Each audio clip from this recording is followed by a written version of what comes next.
There are two jobs that we run whenever we do any major activity. Okay, just like whenever we do tools upgrade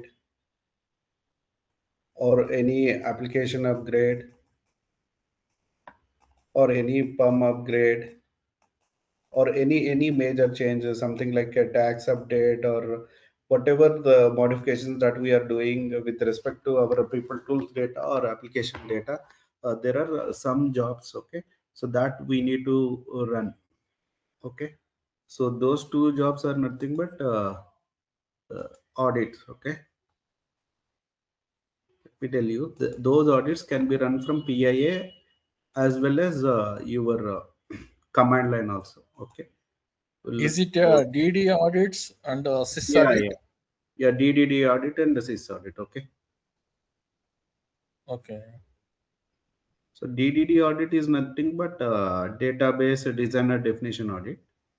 Okay, so no one will ask the definition, but usually that is one audit which we run, and the other one is SIS audit. Okay, so this can be run from PIA as well as from the command line also. Okay, so What is the when we use have, of these audits? see I'm going to explain it. Okay, just give me. Okay. So whenever you are doing these upgrades or you are doing patches or anything, right? So this audit, like let's say DDD audit, right? So this DDD audit, after running it, you can find the inconsistencies. Okay, this report basically is to find out the inconsistencies between your people tools records, index definitions, okay, and other database objects.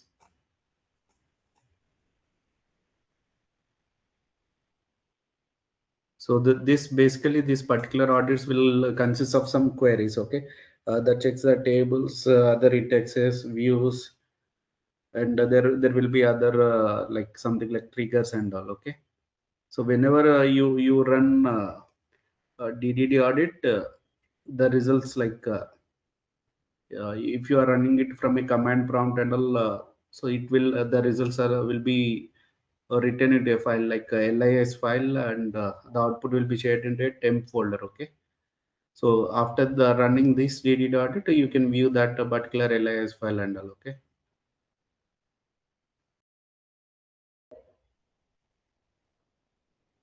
let me open this one. If you see here, there itself, you can see it here itself. Okay, we search with the DDD. See here, database designer definition audit. Just click on select and run it. Okay, so this is how you run the DDD audit.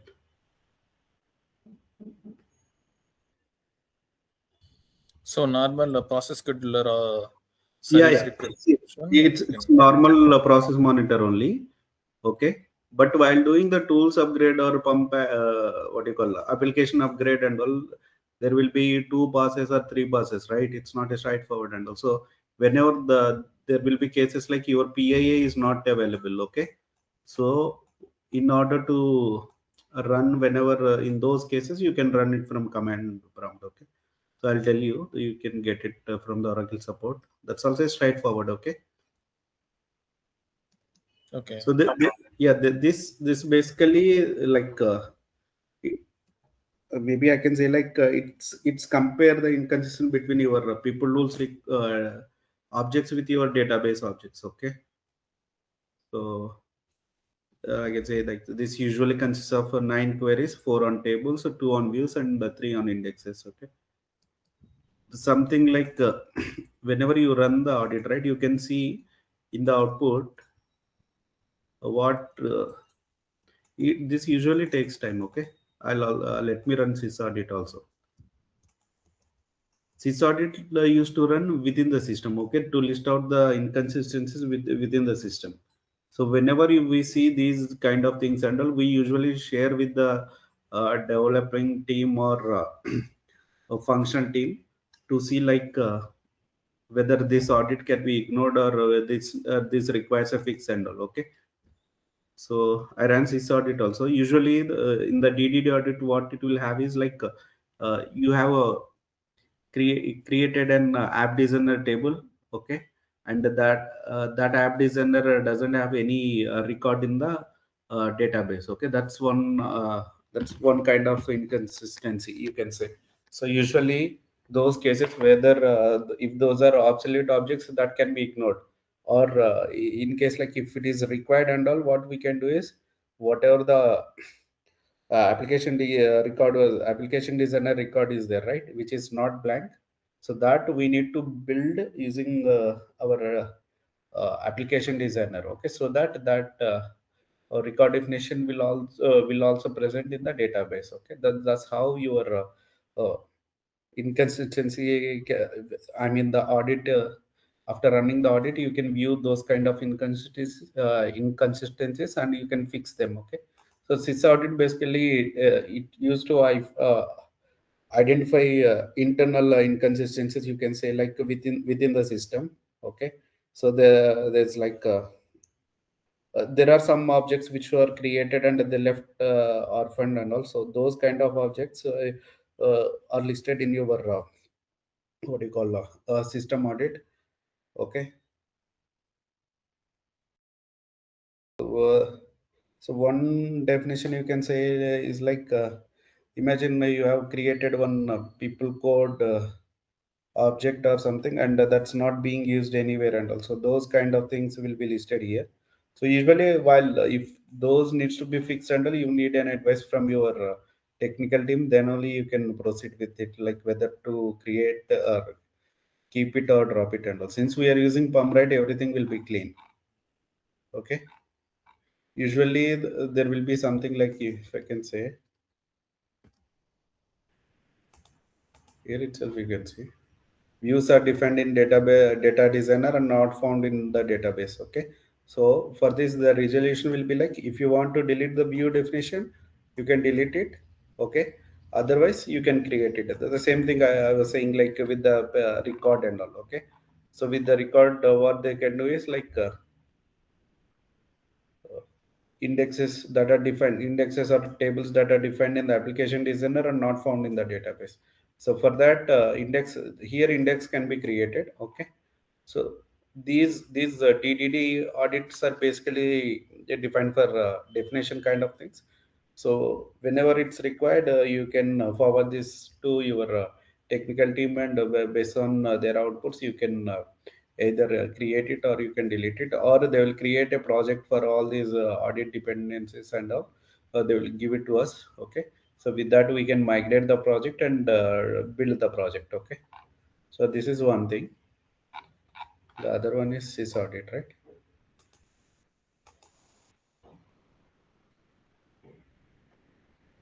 So sys audit, like I said, right, orphaned PeopleSoft objects and other inconsistencies within your database, like within your system.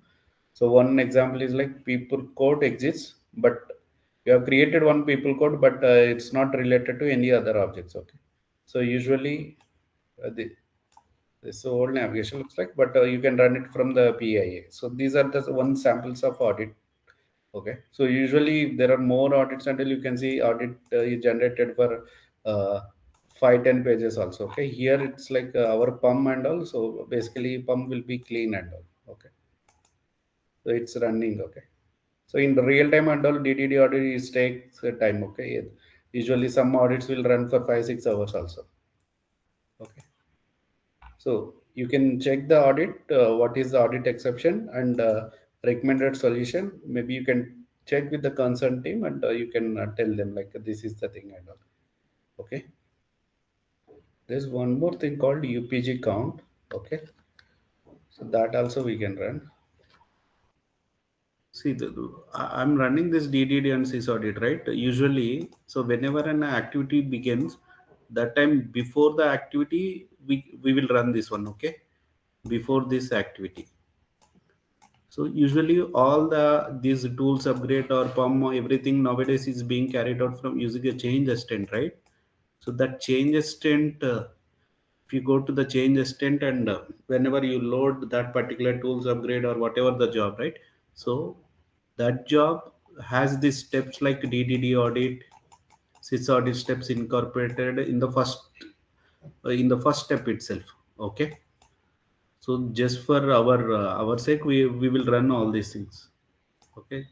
So the if like so whenever you already ran this DDD and sys audit, but your CA also has this DDD and sys audit, right? So that time we mark these steps as completed, and we can use the same one. And during the run of your change assistant, there will be like running the sys audit again also. Okay, after the activity. So basically, that's part of your job. Like whatever the changes that are happening, you can know them like by comparing the previous one and the post one. Okay. So there, along with this, whenever we do like PUM or whatever the upgrades and all, we will run one more job like UPG count. Okay. So as part of that change, if any table gets created or if any tables gets dropped, or to know the count of all the tables and all, so we run this job. Okay. So this is nothing but UPG count. You can run this UPG count with this. Okay. With this command.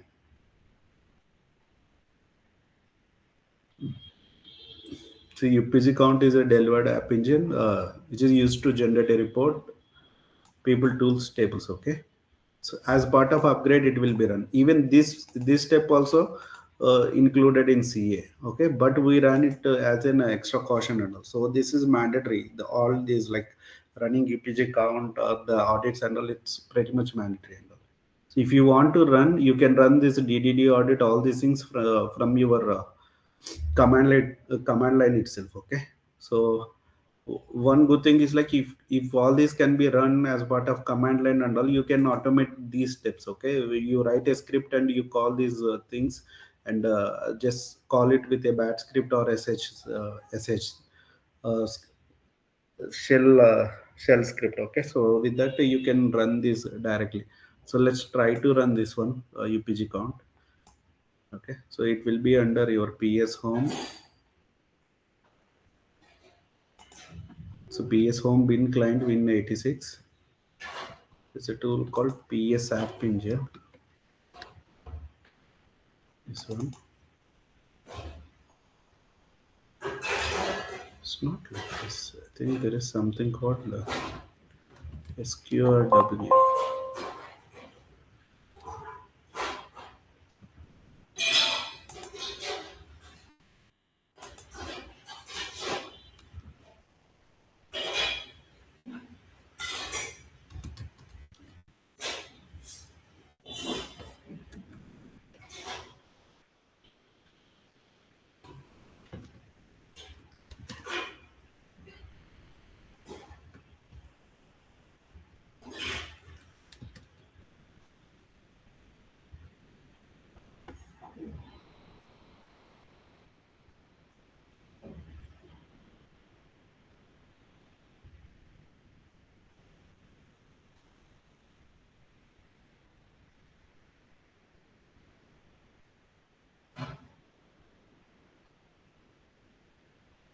Okay, so in that file, they have asked us to remove the content for PSCM hub. Okay, so usually it's see this file. Under this file, they asked us to remove this particular part. Okay, you can release this, remove this entire module.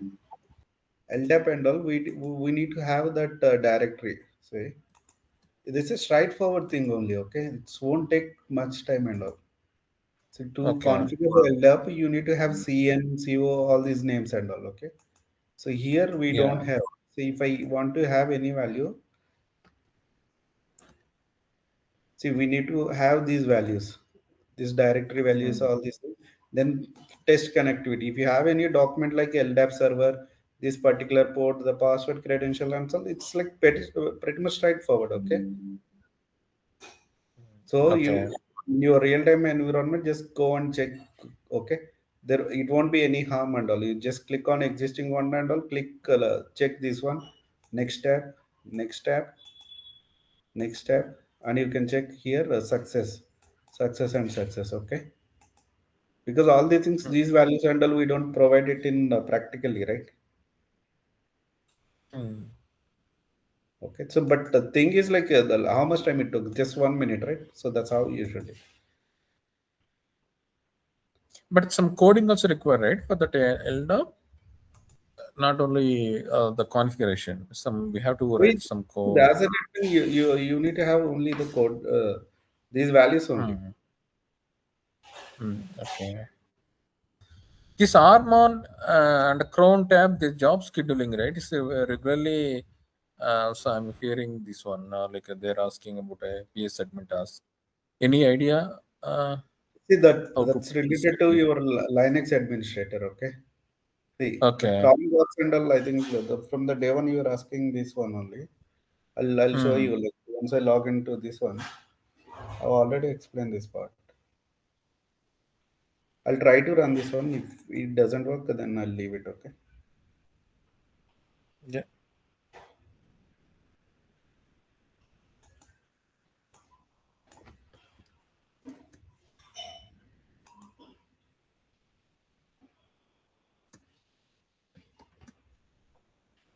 Or I'll get the comments yesterday. I'll have it in my machine.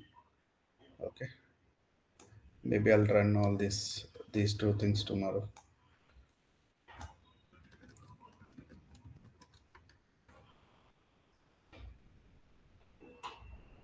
I think it is running. Okay. Yeah. Something wrong with my issue. So this command I used for running the UPG count. Okay.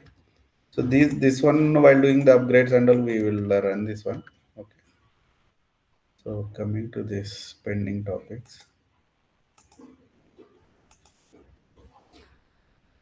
So audits are done. So I didn't show the audit, right? This one, what we'll have inside.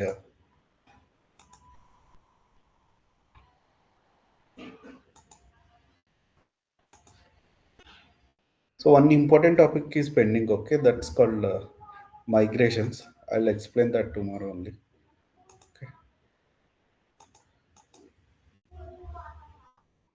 So basically, it doesn't have anything.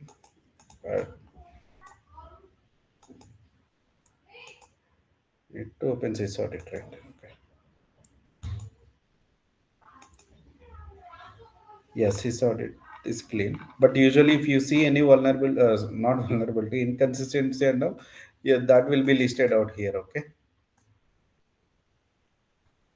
So this is audit.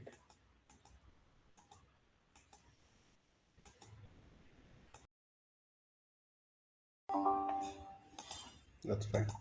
Okay. So usually we connect with this putty only. If you connect to even with the putty also, you will get the screen like this only. Okay. Maybe the pattern like you will get it in black or you'll get it in white background. These things you can change. Okay. It's up to you whether you want to continue with that or you can enter like this. Okay.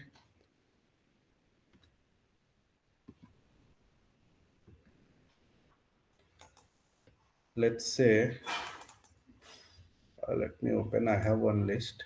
So I'll explain all these comments.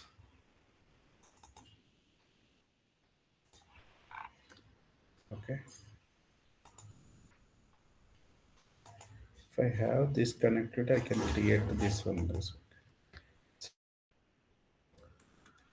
If you want to check what's the machine name and all, you can give host name. Okay. So this is my host name.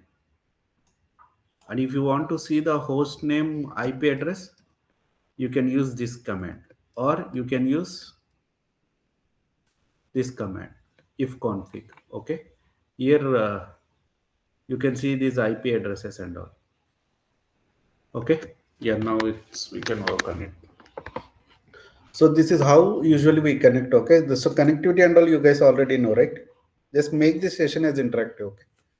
You can ask the questions right away because we won't be having any other classes, right?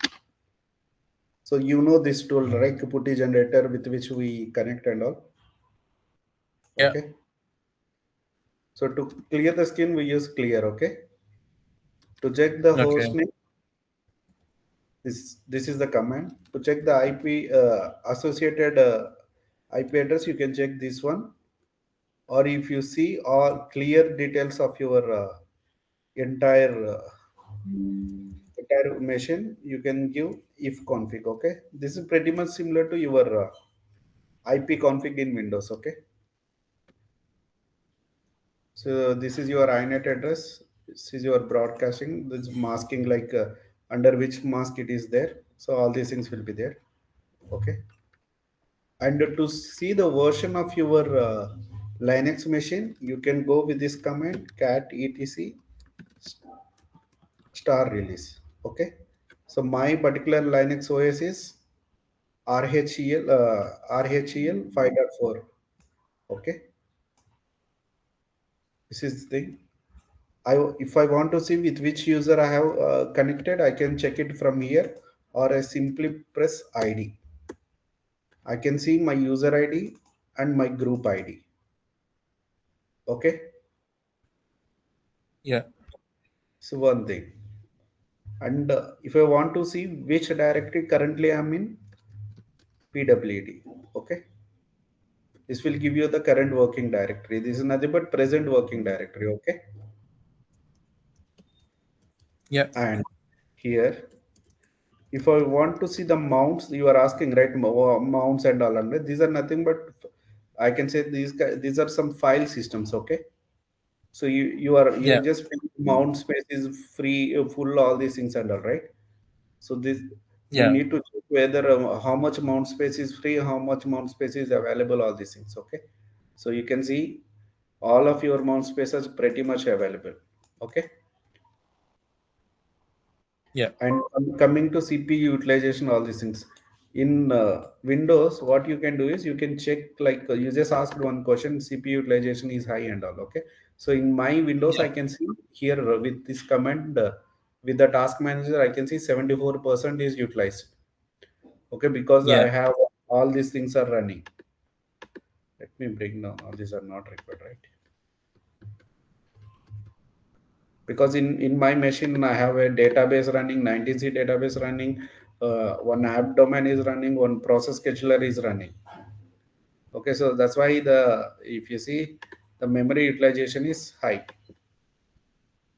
Okay, so for every Yeah. system they'll keep a threshold, and as per your action center they'll write a scripts and all, or your application, whoever is owning your server, they will have a monitoring alerts enabled. So whenever it reaches that particular threshold, you will get an alert like the CPU utilization is high and all. Okay, is one thing. A same command, if you want to check it in Linux, you can have multiple commands. Like top is one command, okay, with which you can see your how much memory utilized and which process is running, all these things. Okay, which user, which pro,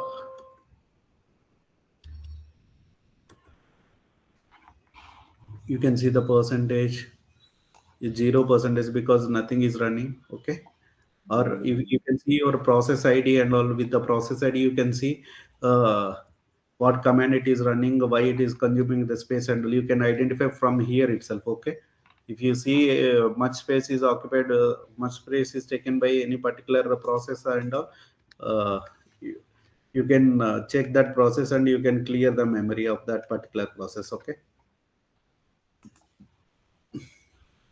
and it's like, if you see, I'm in this directory, root directory, or I can go to the temp directory. Okay, for just for the sake, like if I want to go to a particular directory, I can give cd that particular path. Okay, so if I want to list the files, okay, I can use ls. If I want to list all the files according to the name or the date, you can see with this command, lsltr, there will be multiple listing commands. Okay, lsltrt. Okay, it just listed the based on the last modified date. Okay, so here you can see the permission. There are many sections here. If you see, these are nothing but the permissions of that. Okay, permissions for that particular directory, and the user of the user of that directory, I mean to say owner of that directory, and group name of that directory. Okay, so this directory owned by this particular user, and this is the group name. Okay, I have one more folder called logs. Logs is owned by Oracle, and that belongs to DBA group. The size is 4026, and it got created in July 26, 2014. Okay, so this OS was created during that time. Okay, and this permission is something like this. Okay, I can say the usually the permissions are created using this one. Okay, this value 421. Okay,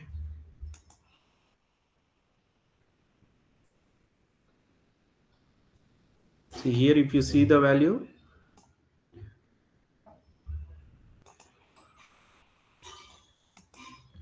what is the value? Read, write, execute, read, execute, and read, execute. So I can say the value for this is 755. Okay, understood? Any doubt?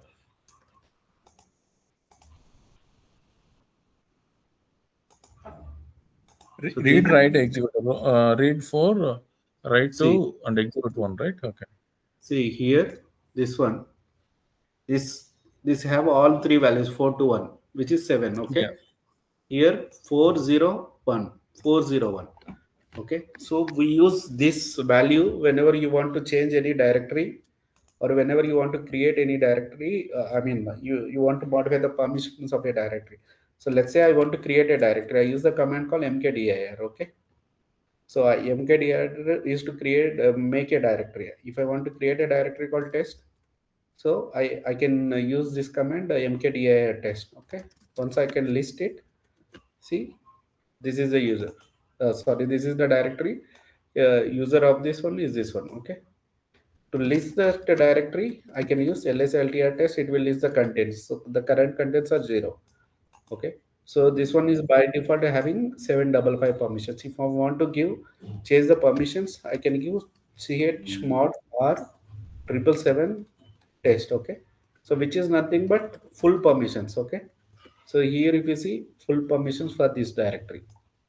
Okay, if I want to rename the directory, mv is the command to rename the directory, something like test underscore new name. Okay, so this is a rename. Okay, if I want to copy a folder, I can use cp hyphen rp to retain all its original permissions and all. I'll just explain. Okay, cp hyphen r test name followed by test. Okay, this is like creating copying a directory. Okay, so this will create a copy of the test underscore new name to a other directory test. Okay, if you see here, it has created one more directory, but the permissions are different. Okay, I'm creating one more directory by a copy. Okay,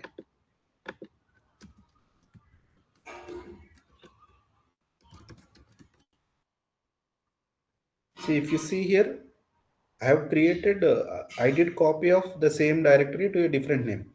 I have created the same thing. Okay, but if you want to retain all its attributes like the permissions, everything, I have used this one attribute cp hyphen rp. Okay, this is something like cp hyphen or simply for a directory. Okay, understood?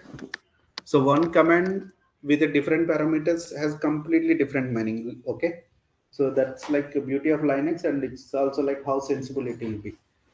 So if you have taken a backup, okay, and if you are using something like the just the cp hyphen r. Okay, imagine you are doing a migration of a file.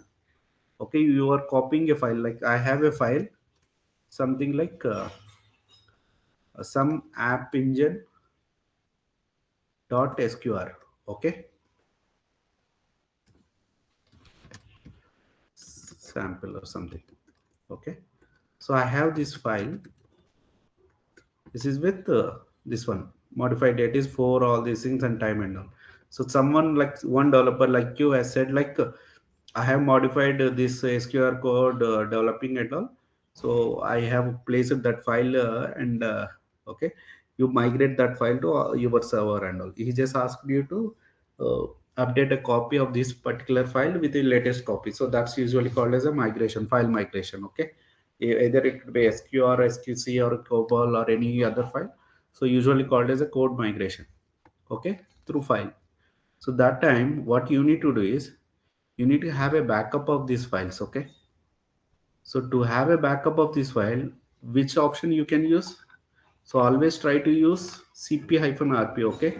Because once you migrate, it will have the timestamp of that particular file. But whatever the backup you have taken, just in evidence, you will have the value of the old SQR value. Okay, so that's one thing.